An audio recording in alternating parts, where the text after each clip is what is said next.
children, let's continue the second lesson.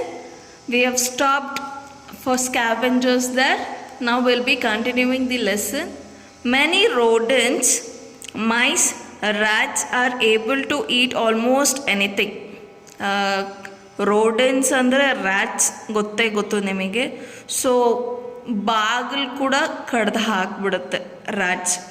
So almost ಏನು ಬೇಕಾದರೂ ತಿನ್ನುವಂಥ ಕೆಪಾಸಿಟಿ, ಕಡ್ದಾಕೋಂಥ ಕೆಪಾಸಿಟಿ ಅವಕ್ಕಿರುತ್ತೆ.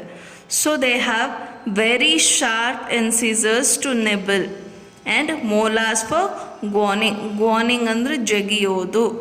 So they have very sharp incisors. So ಅದರಿಂದ ಏನಾಗುತ್ತೆ, ಯಾವುದೇ ಮಟೀರಿಯಲ್ನೂ ಕೂಡ ಅವು ಈಸಿಯಾಗಿ ಕಡ್ದಾಕ್ಬಿಡುತ್ತೆ. ನಾವು coming on to parasites. Some animals they have to feed on other living organisms. For example, I already told you, like mosquitoes, they come feed on the blood of other animals. And ತಲೆಯಲ್ಲಿ ನಮಗೆ ಏನಿರುತ್ತೆ ಕೆಲವ್ರಿಗೆ, so ಅದು ಕೂಡ ಹಾಗೇನೆ. So they are also kind of parasites. For example, ಇಲ್ಲಿ ನೋಡ್ತಾ ಇದ್ದೀರಾ ಈ ಹುಡುಗಿ ತಲೆಯಲ್ಲಿ ಏನಿದೆ. ಆ್ಯಂಡ್ ಅದೇ ಥರ ಈ ಡಾಗಲ್ಲಿ ಫ್ಲೀ ಅಂತ ಇರುತ್ತೆ. ಫ್ಲೀ ಬಂದ್ಬಿಟ್ಟು ಅನಿಮಲ್ಸ್ ಮೇಲೆ ಇರುತ್ತೆ. ಇದು ಅನಿಮಲ್ಸ್ನ ಬ್ಲಡ್ ಮೇಲೆ ಲಿವ್ ಮಾಡುತ್ತೆ. The same thing we have like tape worm and round worm and hook worm which lives inside the body. ಇವೆಲ್ಲ ಏನು ಬಾಡಿ ಮೇಲೆ ಇರುತ್ತೆ. ಈ tape worm, round worm and hook worm ಏನು ಇನ್ಸೈಡ್ ಇರುತ್ತೆ. ಫಾರ್ ಎಕ್ಸಾಂಪಲ್, ಶೀಪಲ್ಲಿ ಕಾಣ್ತೀವಿ ನಾವು ಇದನ್ನೆಲ್ಲ. ಶೀಪ ಇಂಟೆಸ್ಟೈನಿಗೆ ಹುಕ್ ಮಾಡಿಕೊಂಡು, ಇಂಟೆಸ್ಟೈನ್ ಒಳಗಡೆ ಹುಕ್ನ ಹೋಲ್ಡ್ ಮಾಡಿಕೊಂಡು ಇರುತ್ತೆ. ಇದು ಕೂಡ parasite. Now we have differentiation in animal groups based on the organ of breathing. So we know all organisms breathe. So all organisms breathe. They breathe in oxygen and breathe out carbon dioxide. So reptiles, birds, mammals breathe with the help of lungs. However, there are different organs for breathing. So let's go in detail. Breathing in mammals. So mammals breathe through lungs. So they have lungs as the breathing organ. Air is taken through the nose and mouth and down the airway. ನಮ್ಮ ಗಂಟ್ಲಲ್ಲಿ ಒಂದು wind pipe ಅಂತ ಇರುತ್ತೆ. Food pipe and wind pipe. Food ಪೈಪಲ್ಲಿ ನಾವು ತಿಂದಿದ್ದು ಊಟ ಎಲ್ಲ ಸ್ಟಮಕಿಗೆ ರೀಚ್ ಆಗುತ್ತೆ. ಬಟ್ ವಿಂಡ್ ಪೈಪ್ ಏನಾಗುತ್ತೆ, ನಾವು ಆಕ್ಸಿಜನ್ನ ಇನ್ಹೇಲ್ ಮಾಡಿರೋದನ್ನ ಲಂಗ್ಸಿಗೆ ತೊಗೊಂಡೋಗುತ್ತೆ ವಿಂಡ್ ಪೈಪ್. ಸೊ ಏನಾಗುತ್ತೆ ಅಲ್ಲಿ, carbon dioxide is then thrown out of the lungs and exhale through the mouth. ಉಸಿರಾಡ್ತೀರಾ, ಒಳಗಡೆ ಆಕ್ಸಿಜನ್ ತೊಗೊಳ್ತೀರಾ. ಉಸಿರು ಹೊರಗಡೆ ಹಾಕಿದಾಗ ಕಾರ್ಬನ್ ಡೈಆಕ್ಸೈಡ್ನ ಹೊರಗಡೆ ಹಾಕ್ತೀರಾ. This is how the mechanism takes place. ನಾವು coming on to the breathing in aquatic animals.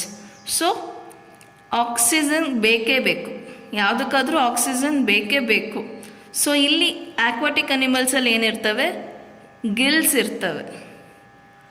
So ಈ ಆಕ್ಸಿಜನ್ ಅನ್ನೋದು ಡಿಸಾಲ್ವ್ಡ್ ಆಗಿರುತ್ತೆ ವಾಟರಲ್ಲಿ.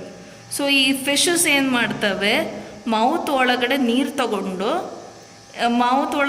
ತಗೊಂಡು ಇದು ಗಿಲ್ಸ್ ಥ್ರೂ ಹೊರಗಡೆ ಬಿಡ್ತವೆ ವಾಟರ್ನ.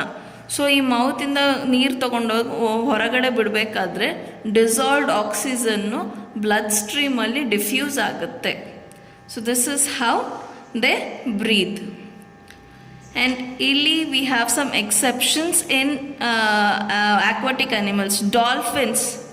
Dolphins and whales, whether they are aquatic animals, ಅವೆರಡು ನೀರಲ್ಲಿ ಇರುವಂಥ ಪ್ರಾಣಿಗಳೇ ಆದರೂ they have lungs for breathing. They do not breathe through their gills. ಅವು ಸ್ವಲ್ಪ ಹೊತ್ತಿಗೆ ಮೇಲ್ಗಡೆ, ನೀರಿನ ಮೇಲ್ಗಡೆ ಬಂದು ಅದ್ರ ತಲೆ ಮೇಲಿರುವಂಥ ಹೋಲ್ ಇರುತ್ತಲ್ವ, ಅದ್ರ ಥ್ರೂ ಬ್ರೀತ್ ಮಾಡುತ್ತೆ. So they breathe through the wings but not the gills. Now coming to breathing in insects. So insects such as cockroaches and grasshoppers have very small openings. ಇಲ್ಲಿ ಕಾಣ್ತಾ ಇದೆ ನಿಮಗೆ ಈ ಪಿಕ್ಚರಲ್ಲಿ ಸಣ್ಣ ಸಣ್ಣ ಸರ್ಕಲ್ಸ್ ಕಾಣಿಸ್ತಾ ಇದೆ. These are nothing but the spiracles. These spiracles are open into a network of air tubes inside the body. Body ಒಳಗಡೆ ಟ್ರೇಕಿಯಾ ಅಂತ ಇರುತ್ತೆ. ಸೊ ಈ ಸ್ಪಿರಾಕಲ್ಸ್ ಬಂದ್ಬಿಟ್ಟು breathing organ of these insects. Earthworms have wet and moist skin which work as the breathing organ. ಇದರ ಸ್ಕಿನ್ನೇನೆ ಇದು ಅರ್ಥವಾರ್ಮ್. So ಇದ್ರ ಸ್ಕಿನ್ನೇನೆ breathing organ ಆಗಿ work ಮಾಡುತ್ತೆ. So they take in oxygen through the moist skin. ಈ skin ಒಳಗಡೆಯಿಂದನೇ oxygen ಹೋಗುತ್ತೆ, blood ಸ್ಟ್ರೀಮಿಗೆ ಡೈರೆಕ್ಟಾಗಿ ಹೋಗುತ್ತೆ. So ಅದಕ್ಕೇನೆ ಅವು ವೆಟ್ ಮಡ್ಡಲ್ಲಿ ಕಾಣಿಸೋದು.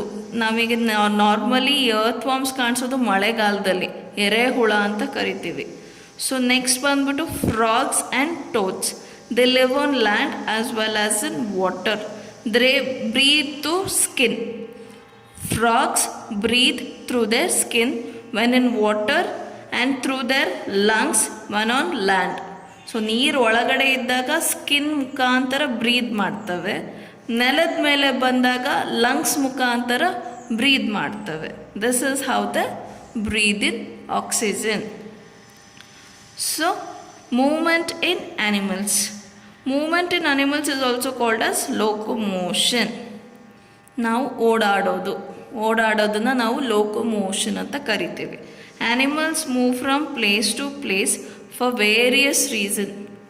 ನಾವು ಫಾರ್ ಎಕ್ಸಾಂಪಲ್ ಹಾಲಿಂದ ಅಡುಗೆ ಮನೆಗೆ ಹೋಗ್ತೀವಿ. ಯಾಕೆ? ಒಂದು ತಿನ್ನೋದಕ್ಕೆ ಅಥವಾ ನೀರು ಕುಡಿಯೋದಕ್ಕೆ ಅಥವಾ ಅಡುಗೆ ಮಾಡೋದಕ್ಕೆ. ನಾವು ಓಡಾಡ್ತಿದ್ದೀವಿ ಅಂದರೆ ಅದಕ್ಕೊಂದು ಪರ್ಪಸ್ ಇರುತ್ತೆ. ಸೊ ಅನಿಮಲ್ಸಲ್ಲಿ ಯಾವ ರೀತಿ ಪರ್ಪಸ್ ಇದೆ ಅಂತ ನೋಡೋಣ. ಸೊ ಅನಿಮಲ್ಸ್ ಲೋಕೋಮೋಟ್ ಅಂದರೆ migrate in search of water, food and shelter. For example ನಮ್ಮ ಸ್ಕೂಲ್ ಗಾರ್ಡನಲ್ಲೇ ನೀವು ನೋಡಿರ್ತೀರ ಎಷ್ಟೊಂದು ಟ್ರೀಸ್ ಇದ್ದಾವೆ. ಸೊ ಒಂದು ಟ್ರೀಯಿಂದ ಇನ್ನೊಂದು ಟ್ರೀಗೆ ಬರ್ಡ್ಸ್ ಹಾರ್ಕೊಂಡು ಹೋಗ್ತಾ ಇರ್ತವೆ. ಈ ಟ್ರೀಯಲ್ಲಿ ಅವು ಫುಡ್ ಏನೂ ಸಿಗದೇ ಇದ್ದರೆ ಇನ್ನೊಂದು ಟ್ರೀಗೆ ಹೋಗ್ಬಿಟ್ಟು ಫುಡ್ ಹುಡ್ಕೊಳ್ಳುತ್ತೆ. ಅದೇ ರೀತಿ ಡಾಗ್ಸ್ ಆಗಲಿ ಕ್ಯಾಟ್ಸ್ ಆಗಲಿ ಯಾವುದಾದ್ರೂ ಇರಲಿ ಫುಡ್ಡನ್ನ ಹುಡ್ಕೊಂಡು ಹೋಗ್ತಾ ಇರ್ತವೆ. ಸೊ ನೆಕ್ಸ್ಟ್ ಬಂದ್ಬಿಟ್ಟು to protect themselves and their young ones during difficult climatic conditions. ಎಷ್ಟೊಂದು ವೀಡಿಯೋಸ್ ನೋಡಿರ್ತೀರ, ನಾಯಿಗಳು ಅದ್ರ ನಾಯಿ ಮರಿಗಳನ್ನ ತಗೊಂಡು ಎಲ್ಲಿ ಒಣ ಇರುತ್ತೋ ಆ ಜಾಗದಲ್ಲಿ ಇಡೋದಕ್ಕೆ ಟ್ರೈ ಮಾಡ್ತವೆ, ಎಲ್ಲಿ ಮುಳುಗಿ ಸತ್ತೋಗಬಾರ್ದು ಅಂತಂದ್ಬಿಟ್ಟು. So this is also one of the reason for migration. ಇನ್ನೊಂದು ಏನಂದರೆ ಬೆಕ್ಕು ಮರಿ ಹಾಕಿದ್ಮೇಲೆ 7 ಜಾಗನ ಚೇಂಜ್ ಮಾಡುತ್ತಂತೆ. ಅದಕ್ಕೆ ರೀಸನ್ನು ಅದ್ರ ಮರಿ ಬೇರೆ ಯಾರಿಗೂ ಸಿಗಬಾರ್ದು, ಬೇರೆ ಯಾವ ಆ ಮರಿನ ತಿನ್ನಬಾರ್ದು ಅಂತಂದ್ಬಿಟ್ಟು 7 ಜಾಗ ಚೇಂಜ್ ಮಾಡುತ್ತೆ. So protect the babies from enemies and predators. ಅದು ಕೂಡ ಒಂದು ರೀಸನ್ನು ಮೈಗ್ರೇಷನಿಗೆ. To find suitable partner for reproduction. So all living beings reproduce.